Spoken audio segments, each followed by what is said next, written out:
¿Qué es lo primero que viene a nuestra mente cuando pensamos en la salvación? ¿Salvos de qué? ¿De quién? ¿Y por qué somos salvos? Pues bien, hermanos, estas son preguntas claves que tenemos que respondernos al pensar en la salvación. El doctor R.C. Sproul dice que en cierta ocasión, cuando él todavía era ateo, porque si ustedes hacen un poquito de investigación acerca de R.C. Sproul, él, en sus años universitarios, él se consideraba uno de los ateos más intelectuales del siglo XX. Pero Dios cambió todo eso y lo volvió uno de los teólogos más importantes del siglo XX.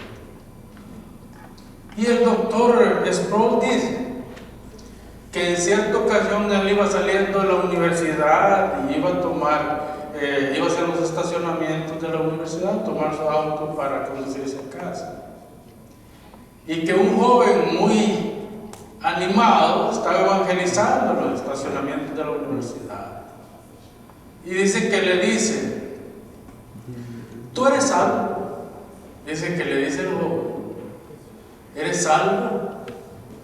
Y dice que, como buen filósofo, porque para aquellos que no saben, pues el doctor Sproul llegó a ser uno de los teólogos filósofos más importantes.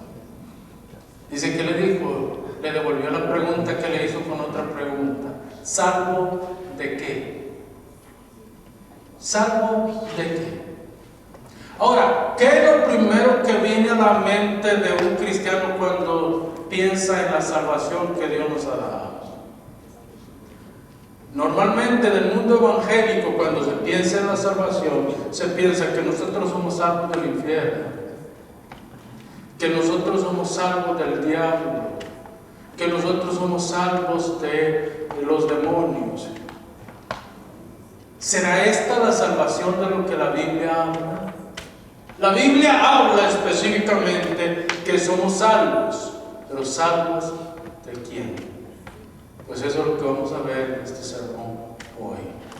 Vamos a ver de quién nos ha salvado Cristo y por qué la salvación es tan importante para nuestra vida. Esto lo vamos a desarrollar en 3 puntos. Vamos a definir lo que es salvación. Eso es lo primero que vamos a hacer.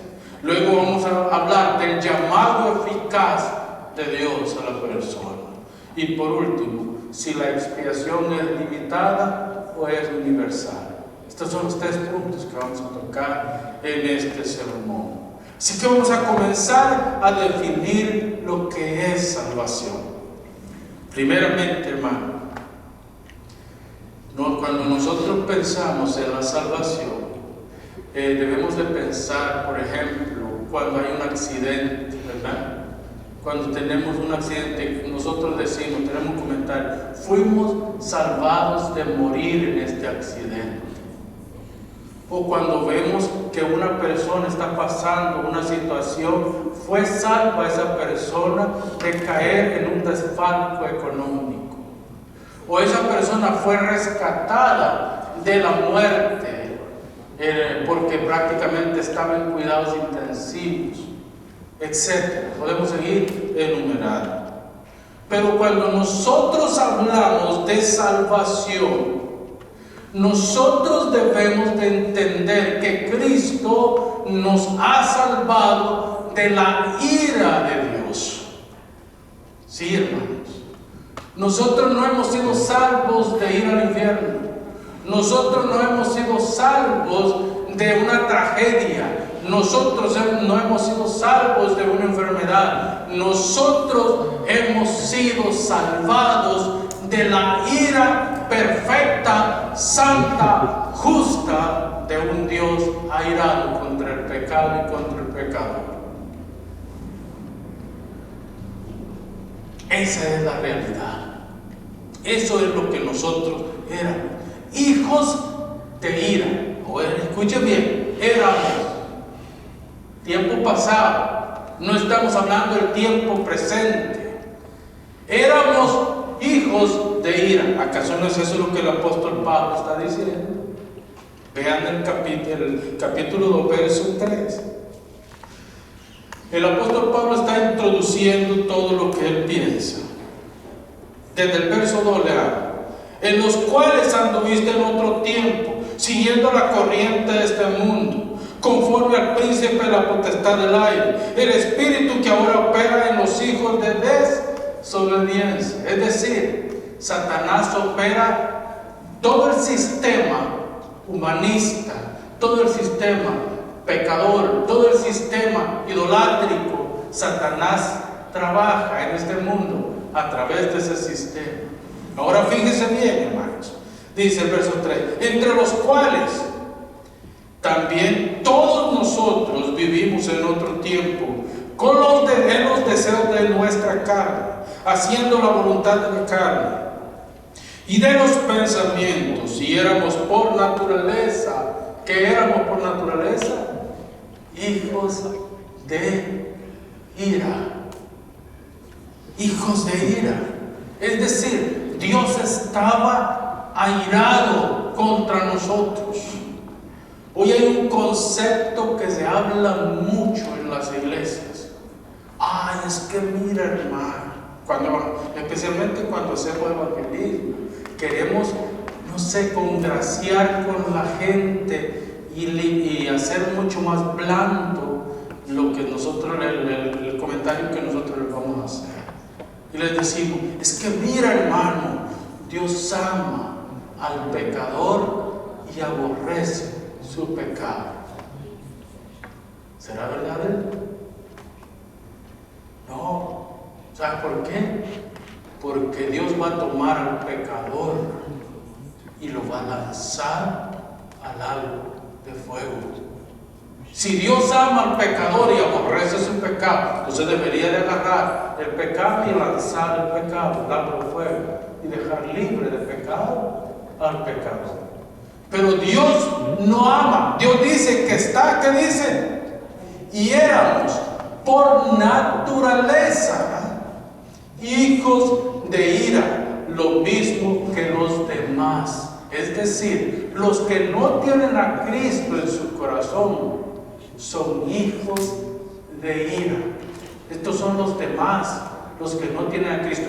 Los que tienen a Cristo en el corazón son hijos de justicia, de verdad, de amor, de complacencia para Dios. Entonces, hermanos, veamos lo que dice, por ejemplo, Primera de Tesalonicenses, capítulo 1, verso 10, para que podamos corroborar quiénes éramos nosotros antes de venir a Cristo. Primera de Tesalonicenses, capítulo 1, verso 10. Recuérdese que la Biblia se interpreta con la Biblia, ¿verdad? Es la Biblia la que nos va a enseñar. Dice, mire: y esperar de los cielos a su Hijo, al cual resucitó de los muertos. Es segunda de Tesalonicenses, hermano. Segunda de Tesalonicenses, no es primera. Está más adelantito.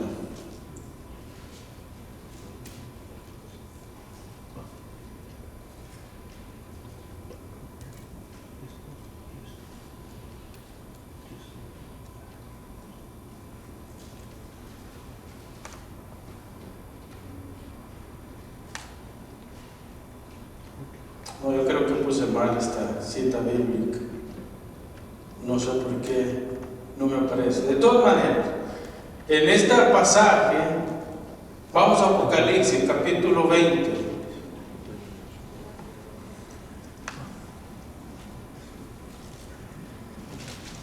Apocalipsis, capítulo 20, versos 11 al 15, que están alineados con lo mismo.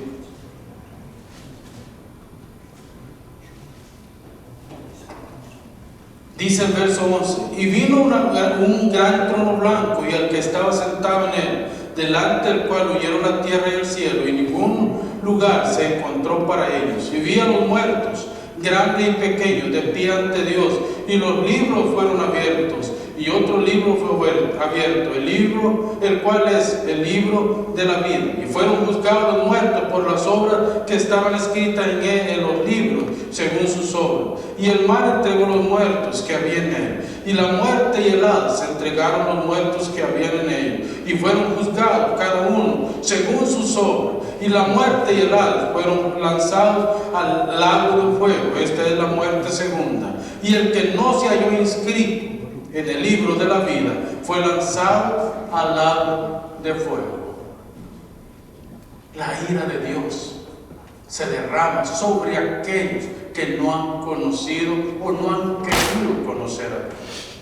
Entonces nosotros sabemos, hermanos, ¿por qué sabemos? ¿Por qué estamos seguros de que somos salvos? Porque Dios en Cristo nos ha dado este don. Eso es lo que dice el apóstol Pablo. Pero como Dios, que es rico en misericordia, el verso 4 de Efesios 2, por su gran amor con que nos amó, aun cuando estábamos, ¿cómo estábamos? Muertos. Espiritualmente nosotros estábamos muertos. Y Dios, por medio del Evangelio de salvación y gracia, inyectó vida en nosotros. Y fuimos llamados a la vida. Esa es la salvación que Dios nos ha dado. Entonces, el apóstol Pablo, hablándole además a los filipenses, les dice que Dios se despojó de su gloria. La palabra, la idea en la palabra griega que utiliza Pablo en ese pasaje es: se vació a sí mismo, se despojó a sí mismo, se desocupó en la persona de Jesús. Dios se vació en la persona de Jesús para que un hombre perfecto llevara los pecados de todos los hombres imperfectos y así poder ser rescatados de la ira de Dios. Nosotros, en otras palabras, fuimos quitados de un lado y puestos a otro lado, y Dios sigue airado contra aquellos que siguen en el otro espacio, mientras ha derramado su gracia sobre los que viven por la gracia de Dios. Hermanos, Filipenses 2:7, se despojó a sí mismo y tomó forma de, ni dice de hombre, sino forma de siervo. Y como siervo Jesús fue llevado al matadero. Como siervo enmudeció y no abrió su boca. Como siervo el Señor llevó sobre sus hombros el pecado de todos nosotros, y por él nosotros somos salvos. Por él nosotros somos rescatados. Hermanos, Jesús es nuestra propiciación. ¿Qué es propiciación? El propiciatorio estaba en el templo. En el propiciatorio se degollaban a los animales y la sangre se vertía sobre el propiciatorio, y esa sangre tapaba la ira de Dios. Esa sangre, el propiciatorio, tapaba la ira de Dios y se vertía por bajo a todo el santuario. Dios, cuando menciona que Cristo es nuestra propiciación, lo que Dios está significando con eso es de que Cristo está entre Dios y nosotros, y el Padre nos ve a nosotros a través de Cristo. Si Dios nos ve a cada uno de nosotros, directamente nos fulmina, nos acaba, nos destruye. Pero como nos ve a través de Cristo y a través de Cristo nos recibe, Él mismo nos acepta ante su presencia. Por eso es que la cruz del discípulo es muy importante en el Evangelio, porque la cruz tiene un palo vertical y un palo horizontal. En el palo vertical, Cristo está en el centro, y Cristo, Dios baja a través de Cristo hasta el hombre. Pero en el centro del palo horizontal también está Cristo. Y es Cristo el que nos conecta con los demás. Es Cristo el que nos conecta con el mundo. Y es Cristo el que nos conecta con el prójimo. Así que tenemos un trabajo que hacer. Tenemos que anunciar el Evangelio. Tenemos que llevar las buenas nuevas. Tenemos que anunciar a Cristo y a este crucificado por la obra del Espíritu Santo en nosotros, yendo hacia los demás. El escritor a los Hebreos dice algo muy importante.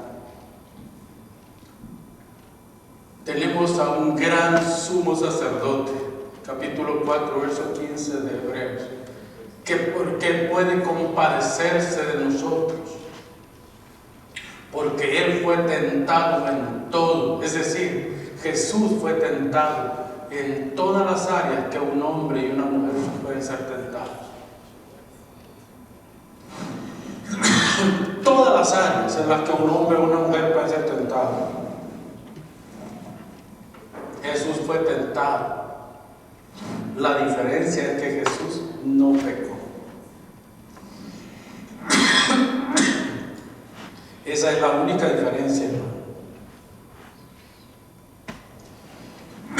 Nosotros por Jesús fuimos declarados sin culpa. Recordemos que la doctrina bíblica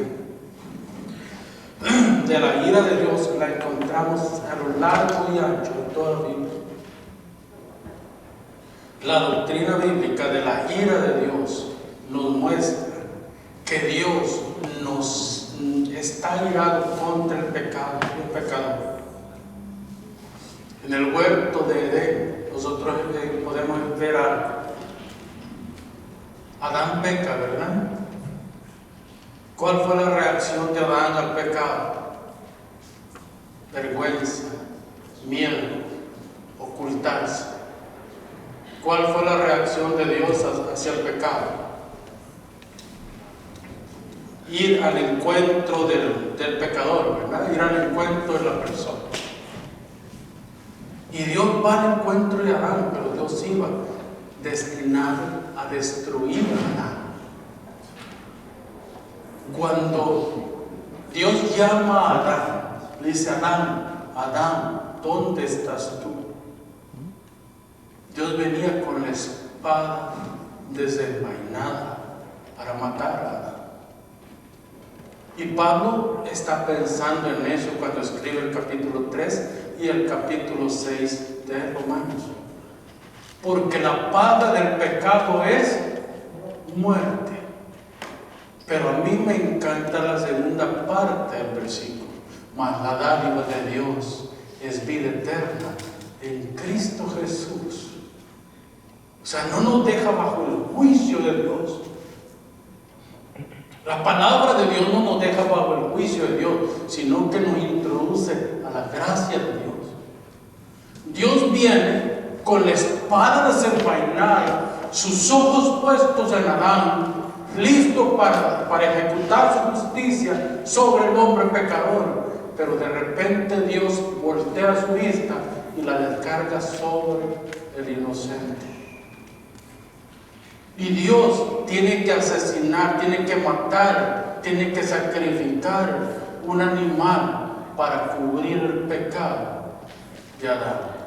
Todo esto es simbólico, todo esto hay una tipología, todo esto apunta hacia el Calvario, donde Cristo fue sacrificado, donde Cristo fue desangrado, donde Cristo es el sustituto, el animal que fue degollado en el huerto de Edén para remisión de los pecados de Adán, ahora en el Calvario ha sido degollado. ¿Para qué? Para que en su desangramiento nosotros tengamos salvación y vida eterna.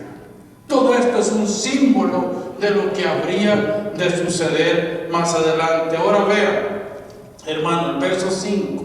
Aún estando nosotros muertos en pecado, nos dio vida juntamente con Cristo.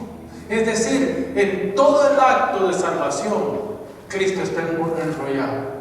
Cristo está envuelto. Cristo es parte integral del acto de salvación. Cristo es nuestra justicia. Usted y yo no tenemos justicia propia. Nuestra justicia está puesta en Cristo.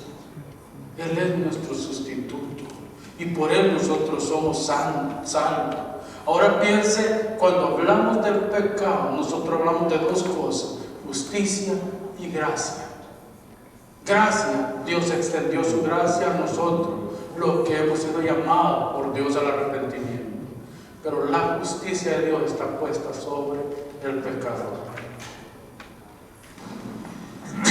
Alguien dice, pero es que la salvación es gratis. Y sí, la salvación no nos cuesta nada a nosotros. La salvación para nosotros es gratis, pero eso no significa que no tiene un costo. La salvación tiene un costo tan alto que no hay millonario de esta tierra que pueda pagar.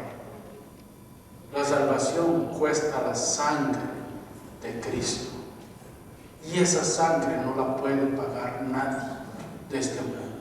La salvación no hay cálculo, no hay matemática, no hay computadora que pueda calcular lo que cuesta el sacrificio de Cristo.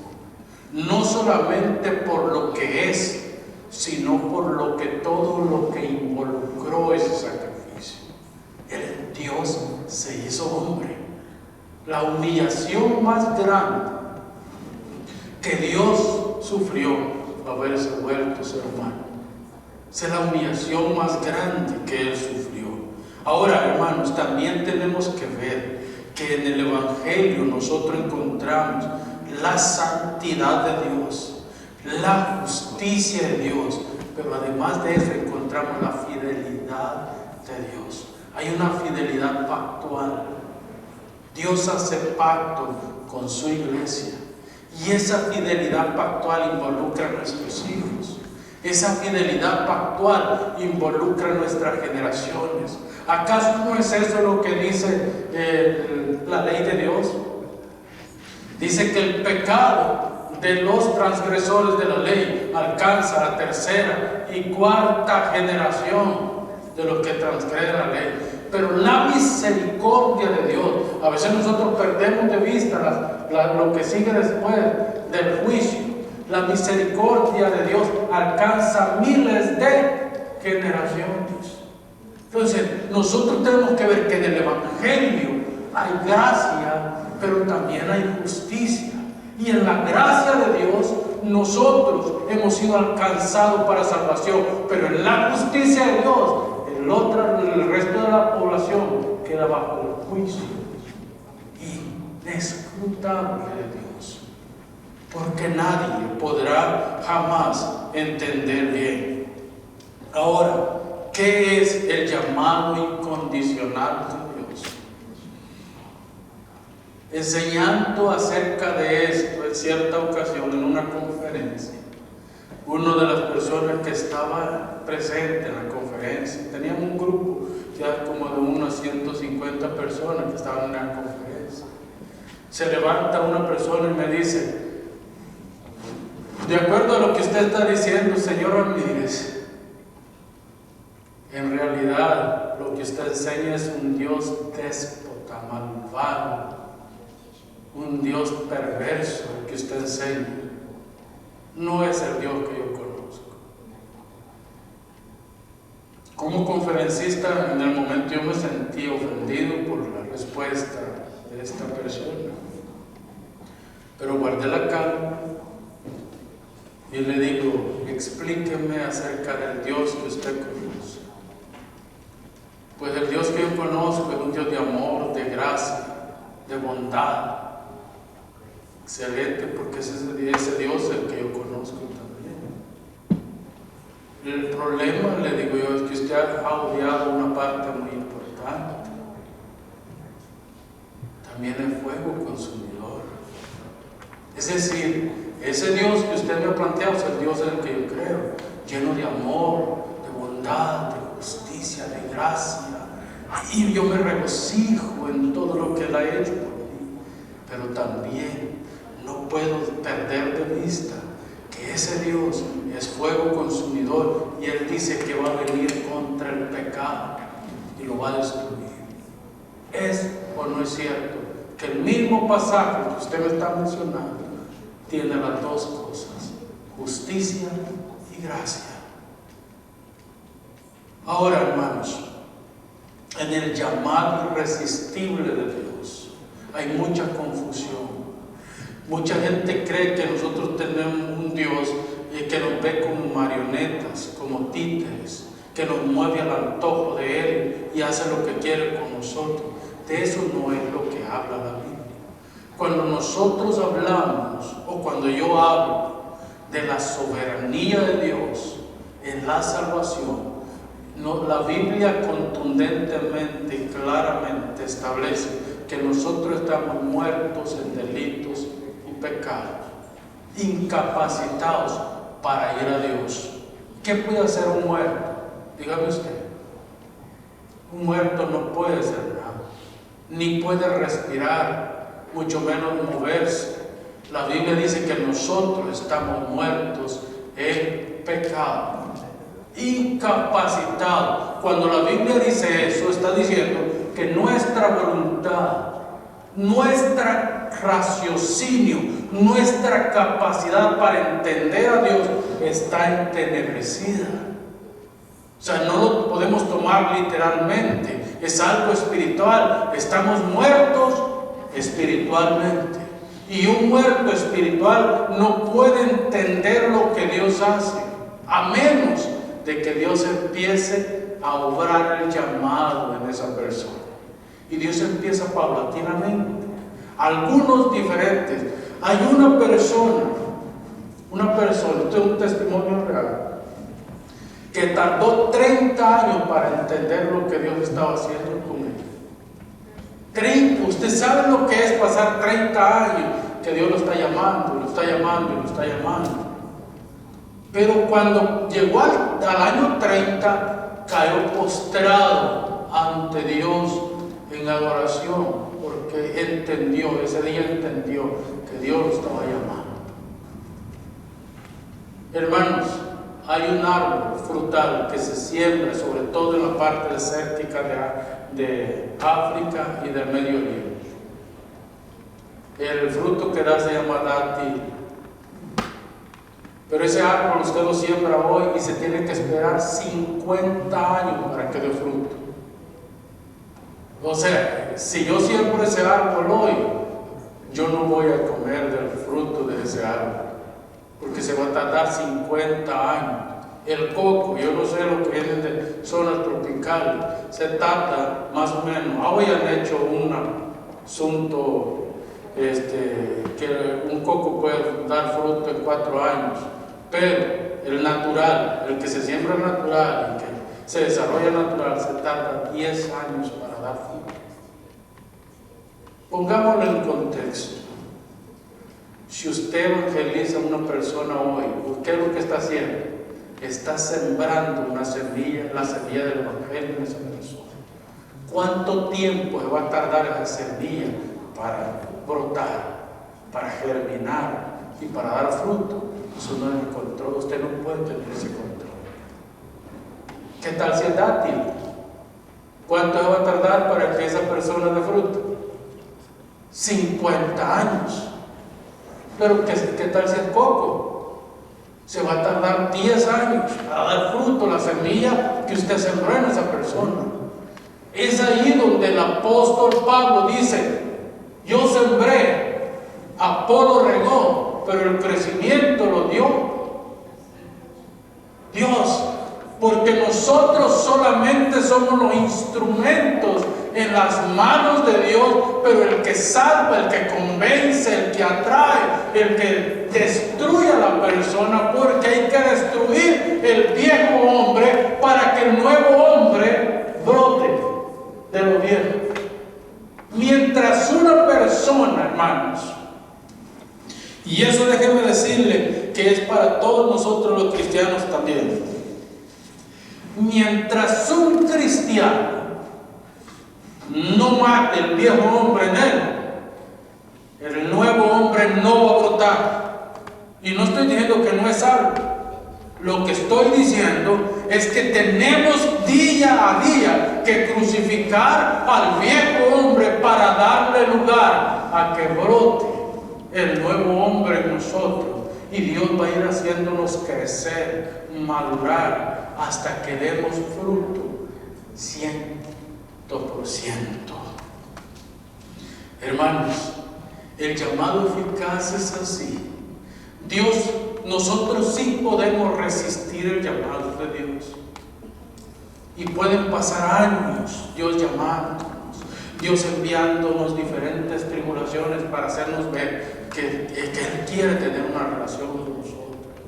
Pero cuando el llamado eficaz o el llamado de Dios llega, usted puede caer postrado en un cuarto de hotel delante de la presencia de Dios. Usted puede caer postrado hasta en la calle, porque la presencia de Dios le dijo: este es el día, y este es el día de salvación, y del día de salvación nadie se escapa. Así como nadie se escapará del día de juicio que vendrá sobre este mundo. Entonces, hermanos, yo no enseño que la persona no puede resistir a Dios. Claro que puede resistir a Dios, pero cuando el día del Señor llega, no hay fuerza humana que pueda resistir a Dios. Y yo se lo puedo testificar por mi propia vida. Yo era un joven y Dios me llamó 5 años, y yo negándome. Dios me llevó de aquí de Canadá para El Salvador, quizás porque si yo me hubiera quedado aquí hubiera seguido rebelde contra Dios.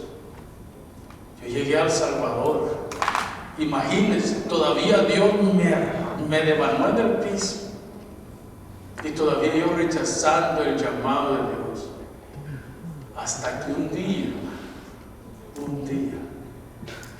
en el piso, sin cemento siquiera, sino que era tierra el piso, en la casa de mi tía, yo no aguanté más el llamado de Dios y caí postrado delante de Dios. Eso fue en abril del 89, 10 de abril del 89, y del 99, y desde ese día yo no he vuelto a mirar atrás, no he vuelto.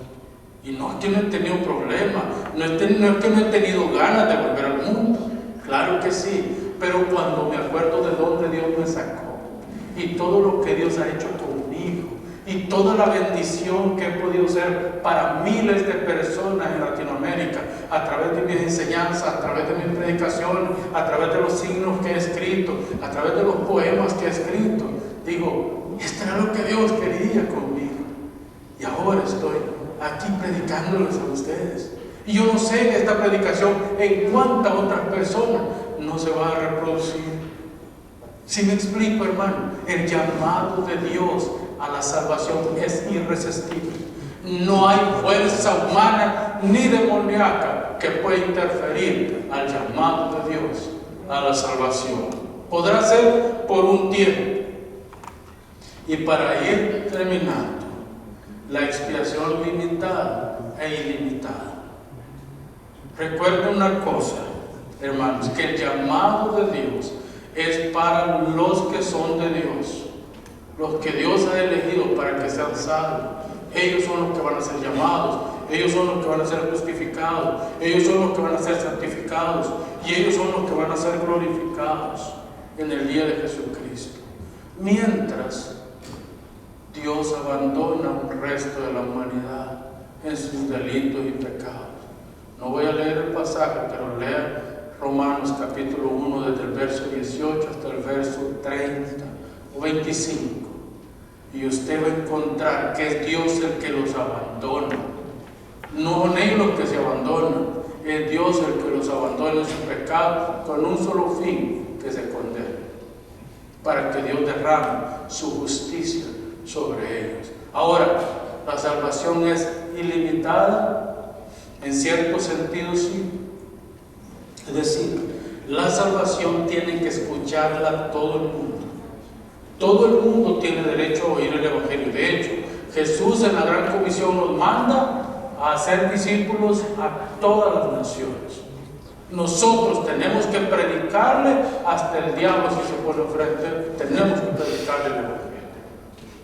Lo único que van a escuchar la voz de Dios son los que son hijos de Dios, los que Dios eligió desde antes de la fundación del mundo, hermano, para que sean salvos. Vean lo que dice Efesios capítulo 1, verso 4, porque la Biblia es la que nos da respuesta, ¿verdad? Es Dios el que eligió a los que han de ser salvos desde antes de la fundación del mundo, para que caminen en él. Vean capítulo 1, verso 4 de Efesios. Leamos del verso 3. Bendito sea el Dios y Padre de nuestro Señor Jesucristo, que nos bendijo con toda bendición espiritual en los lugares celestiales en Cristo Jesús, según nos escogió Él. Fíjense, según nos escogió Él. Al ir al original, al griego original, es elección. Nos eligió para cierta cosa. Según nos escogió Él, en Él, antes de la fundación del mundo. Antes de la fundación del mundo, el Padre nos eligió en Cristo, en la economía divina. En la economía divina, y esto es un término teológico profundo. La economía en el consejo divino quiere decir que hubo una asamblea en la eternidad, cuando no existía el mundo, cuando no existían las constelaciones, cuando no existía nada. En la economía divina, en la asamblea del Padre, Hijo y Espíritu, se reúnen y lean todo este capítulo, por lo menos del verso 3 al verso 14 de Efesios. Lean, hermanos. Dice que se reunieron en la asamblea y hicieron un plan, lo que nosotros conocemos como el plan de redención. El plan de redención sufre 4 etapas: creación, caída, restauración y glorificación. En esta etapa, nosotros estamos en la etapa de restauración, donde Dios a través de Cristo está restaurando todo para llevarlo al feliz cumplimiento. Y cuando el último de los elegidos, cuando el último de aquellos que el Padre en su soberano plan eligió salvar, venga el arrepentimiento, el Señor Jesucristo regresa por su iglesia. No es como se enseña muchas veces que va a ser cuando se cumplan todas las profecías. Las profecías están cumplidas y todavía el Señor no ha regresado por su iglesia. Va a ser cuando el último de los elegidos de Dios sea traído a la salvación, que el Señor regresa por su iglesia. Ese es el mensaje de la parábola del labrador, que salió a buscar la gente que labrara su tierra, y llegó por la mañana y encontró un grupo y les dijo: vengan a mi labor y voy a darles un denario por el trabajo que van a hacer este día. Luego regresó como a la hora de las 10 y algo, encontró otro grupo y les dijo: vengan, voy a darles un denario para que trabajen para mí. Luego vino otro grupo entre las 12 y las 3 de la tarde, y así sucesivamente, hasta que llegó a un grupo que era casi cuando iba a oscurecer, y les ofreció un denario a cada uno, ¿sí?, para que trabajaran en su viña. Los que llegaron primero se molestaron y dijeron: ¿cómo puede ser que este dueño de esta finca nos ha pagado igual que le pagó a aquel que vino a trabajar 1 hora nada más? Eso es injusto. Y el señor de la finca dijo: ¿en qué te he defraudado? ¿Acaso no convenimos un denario por tu trabajo? Ni te he dado más, ni te he dado menos. Tú has cumplido tu palabra, yo he cumplido mi palabra. ¿Qué de ti si yo le regalo toda mi finca a este? ¿Cuál es tu problema? Yo no te he defraudado a ti. Ese es el reino de Dios. Muchos serán llamados, pocos los escogidos. Y aquellos que esperábamos ver en aquel día no van a estar en el reino de Dios. Y los que no esperábamos ver son los que van a estar en el reino de Dios. ¿Por qué? Porque el llamado es universal, pero la salvación es solamente para aquellos que el Padre, en su soberana voluntad, abre el corazón para que reciban el llamado de Dios. Esa es la realidad que las Escrituras enseñan. Vuelvo y leo el pasaje. Según nos escogió en Él antes de la fundación, para que fuésemos santos y sin mancha delante de Él. Nos escogió en Él para que andemos en Él, para que vivamos en Él y para que seamos salvos en Él. La salvación no es un trabajo suyo ni mío. La salvación es el trabajo del Padre, del Hijo y del Espíritu Santo, que trabajan de principio a fin para que usted y yo seamos coherederos con Cristo de la vida eterna. Y cierro con el último versículo de este pasaje que hemos leído. El versículo 10 del capítulo 2 dice: porque somos hechura suya, creados en Cristo Jesús para buenas obras, las cuales Dios preparó de antemano para que anduviésemos en ellas. Hermanos, es que el Evangelio es bello, ¿no es cierto? El Evangelio es lo más grande, lo más bello, lo más glorioso que haya podido pasar a esta humanidad. Hasta las obras estaban preestablecidas para que nosotros camináramos en ella. ¿Cuáles son estas obras? Regeneración,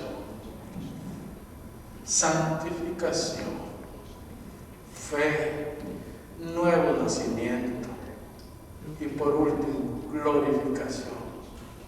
Un inconverso, un pagano, uno que no tiene arte ni parte en el reino de Dios, no puede caminar en estas obras. Y hermano, yo no estoy diciendo que no quiere. Hay mucha gente que quiere, y si no lee el capítulo 9, verso 16 de Romanos, no es del que quiere, ni del que corre, sino del que Jehová Dios tiene misericordia. Para Él es la salvación. Mucha gente quiere entrar, ¿no es cierto? Hermano, en mi ministerio yo he visto gente llorar mientras yo predico, pero llorar a madres mientras yo predico. Y no aceptan al Señor. ¿Eso qué le dice a ustedes? Que quieren ser salvos. Pero si Dios no le abre el corazón a la salvación, no van a ser salvos. Mientras que he visto miles que aceptan al Señor y el siguiente día están diciendo lo mismo que hacían antes. ¿Qué fruto de ser salvo tiene? El que es atraído por Dios a la salvación jamás vuelve atrás. Jamás vuelve. Y va a tener tal vez en su vida cristiana altos y bajos. Y va a tener momentos en que va a andar casi de arrastro en el piso. Sí. Porque nunca uno en la vida espiritual está al mismo nivel. Nunca. Porque entonces ya estaríamos angelitos, ¿verdad? Pero en la realidad de nosotros es que hay altos y bajos en nuestra vida espiritual. Pero ¿saben? Ni siquiera piensa en volver al mundo. Porque el mundo y sus placeres pasarán. Pero la gracia del Señor permanece para siempre. Permanece para siempre. Este es el Evangelio. Y la salvación no es una obra suya, ni es una obra mía, es una obra del Padre, del Hijo y del Espíritu Santo. Y nos dio al Hijo, el Padre nos dio al Hijo, para que sea el canal por el cual la salvación se le ofrece a los hijos de Dios. Es en Cristo y nadie más. El que tiene a Cristo tiene la vida, y el que no tiene a Cristo está en condenación perpetua.